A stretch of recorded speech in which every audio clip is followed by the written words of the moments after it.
Technical sector में Samsung, Soni और LG, इन तीन जो बहुत सारे बीच में स्पेशल टीवी आए थे, उन टीवी के साथ में कंपनी ने वन कनेक्ट बॉक्स दिया था, जिसका 80% मदरबोर्ड वन कनेक्ट बॉक्स में दिया गया है। ये देखिए वन कनेक्ट बॉक्स है, ये मेरे पास कहीं बाहर से आया हुआ है रिपेयर्स के लिए। इसका एक पावर सप्लाई है और ये मेरे पास सैमसंग का वन कनेक्ट बॉक्स है। इसका मॉडल नंबर पे देख सकते हैं, मॉडल नंबर ये है इसका, जैसे ये 65 इंचेस का वन कनेक्ट बॉक्स है। इसको प्रॉब्लम ये था कि ये कुछ टाइम चलता है, कुछ टाइम चलने के बाद अपने आप सेट डाउन हो जाता है, बंद हो जाता है।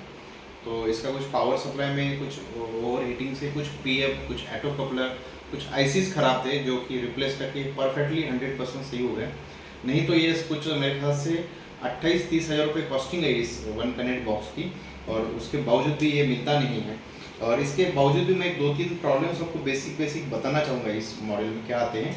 तो अब जैसे कि आप देख सकते हैं, मैंने ढक्कन खुला हुआ है और ये है इसका मदरबोर्ड। इसके मदरबोर्ड में भी विजुअली 3 प्रॉब्लम्स आते हैं। एक होता है इनपुट कनेक्ट ना होना, दूसरा होता है कुछ टाइम के बाद चलना, और पूरा का पूरा डेड होना। ये तीनों भी प्रॉब्लम हमारे पास बहुत सेफली 100% रिपेयर हो जाते हैं। अगर वर्ल्ड वाइज में या फिर कहीं इंडिया लेवल में किसी के भी पास अगर वन कनेक्ट बॉक्स है और वो कुछ दिक्कत से यूज़ नहीं कर रहे, या फिर वन कनेक्ट बॉक्स की वजह से टीवी फेंकने की नौबत आ रही, तो ऐसे सारे मेरे क्लाइंट को मैं रिक्वेस्ट करना चाहूँगा कि आप आपके वन कनेक्ट बॉक्स हमारे पास भेज सकते हो।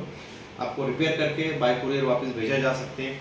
किसी को नया वन कनेक्ट बॉक्स चाहिए वो भी हमारे पास मिल जाएगा। बहुत सिंपल फॉल्ट फाइंडिंग है वन कनेक्ट बॉक्स की, अगर तरीके से देखा जाए तो। जिसका बेसिक इलेक्ट्रॉनिक सही है ना, वो आराम से इसको बना सकता है, ज़्यादा कुछ मेजर इशू नहीं होते हैं। बस थोड़ा सा टेक्निकल और थोड़ी सी कुछ थ्योरी ज़रूरी है, उसका काम क्या होता है, उसका प्रोसेसर का काम क्या होता है, वोल्टेज कहाँ पे बनता है, कितना वोल्टेज बनने के बाद ये मदरबोर्ड सही है, कितना वोल्टेज बनने के बाद उसका एसएमपीएस सही है। बहुत सारे मॉडल्स में वन कनेक्ट बॉक्स के फ़ैन दिया जाता है कि आपका सीपीयू अगर ओवरहीट होता है तो वो फ़ैन उसको कूल करता है। तो इसका और एक मैं आपको बेसिक सभी लोगों के लिए फंडा बताऊंगा कि अगर इस टाइम पे हम लोग क्या कर सकते हैं सेफ्टी के लिए, सीपीयू के ऊपर प्लाज्मा टीवी में कूलेंट आते हैं, वो अगर कूलेंट लगाते हैं हम लोग, वो भी हीट सिंक का काम करके हमारे वन कनेक्ट बॉक्स की लाइफ बढ़ जाती है। ऐसे बहुत छोटे ट्रिप्स देते रहते हैं हम लोग, और कुछ वन कनेक्ट बॉक्स से लेके एलजी, सैमसंग, सोनी के स्पेयर पार्ट, मदरबोर्ड, प्रोजेक्टर से लेके टीवी तक, और अभी जो OLED, QLED है, उनके सारे इक्विपमेंट स्पेयर पार्ट हमारे पास रहते हैं। हिंदुस्तान में किसी को भी कहीं पे भी अगर ये पार्ट चाहिए या फिर इसके बारे में कुछ हेल्प चाहिए, तो आप लोग हमसे जुड़ के डेफिनेटली आपकी हेल्प करवा के ले सकते हो। और कुछ जो भी आपको टेक्निकल हेल्प चाहिए तो आप हमें फ़ोन भी कर सकते हो। जो भी पॉसिबल हेल्प हो सकती है वो डेफिनेटली करने की कोशिश करेंगे। Thank you so much.